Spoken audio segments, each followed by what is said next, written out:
எல்லாம் ஜீவாய் தருகிறவர். வேதம் சொல்லுது பாருங்க, தேவன் நமக்கு மான்கால்களை தருகிறார். சங்கீதக்காரன் சொல்வது போல உலகத்திற்கு பிரச்சனை தாண்டுவதற்கு ஓடுவதற்கு தேவன் மான்கால்களை நமக்கு தருகிறார். ஆகவேதான் வேதம் முழுக்கும் சில விலங்குகளை பற்றி பேசும் போதெல்லாம் அதனுடைய ஒத்து நம்ம பேசுவோம். வேதம் சொல்லுதல காண்டாம இருக்கு, உண்டு, சிங்கத்தை போல தைரியமா இருப்பாங்க. ஓகே, ஆகவே கால்களுக்கு பலனை தந்து இந்த உலகத்துல ஓட செய்வார்.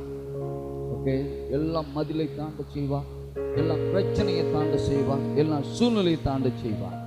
நினைச்சு பார்க்க முடியாத அளவுக்கு தேவன் நம்மை உயர்த்த விரும்புகிறார். ஆண்டவர் சொல்ல, உன் பலத்துல வாழுன்னு சொல்லல, தேவ பலத்துல வாழுன்றார்.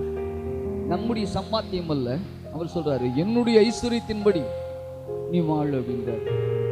ஆண்டவருடைய இருதயம் முழுக்க நம்ம மேல எப்படின்னா, நம் புத்தி கட்டாத காரியங்கள் நினைச்சு கூட பார்த்திருக்க மாட்டோம், தேவன் அதை செய்வார். நம்ம ரொம்ப நாட்களா நாங்க வீடியோ எடுக்கணும், லைவ்ல போகணும் அப்படிங்கிற ஒரு ஆசை இருந்துட்டே இருந்துச்சு. என்ன சரி யோசிச்சுட்டே இருக்கணும், ஒரே ஒருவரை கொண்டு 50,000 ரூபாய் கொடுத்து போன் வாங்கி கொடுத்துட்டாங்க. இதுதான் கத்த செய்யற அற்புதம். ஓகே, அப்போ அநேக நேரங்கள் நான் அப்படிதான் பாருங்களேன், ஒரு பைக்குக்காக ஜெபம் பண்ணிட்டு இருந்தேன். வீட்டுக்கு வந்து ஒரு பைக்கை கையில கொடுத்துட்டு ஜெபம் பண்ணுனாரு. நான் அவருக்காக தான் வாங்கியிருக்காருன்னு ஜெபம் பண்ணுனா, கடைசி அவர் பைக் என் கையில் கொடுத்து பஸ் ஏறி போயிட்டாரு. பாஸ்டர், ஆண்டவர் உங்களுக்காக கொடுத்து சொன்னாரு. இதுதான் தேவனுடைய கிருபை பாருங்களேன். நம்ம நினைச்சு கூட பார்த்துருக்க மாட்டேன் தான் நடக்குமான்னு, ஆனா தேவன் நடக்க செய்வார். விசுவாசம் பெருசா எதிர்பாருங்க. அதுதான் சொல்றாரு, என் நினைவுக்குள்ள என் வழிக்குள்ள நீ வா. ஏன்னா அவருடைய வழி பெருசா இருக்கும், அவருடைய நினைவு பெருசா இருக்கும்.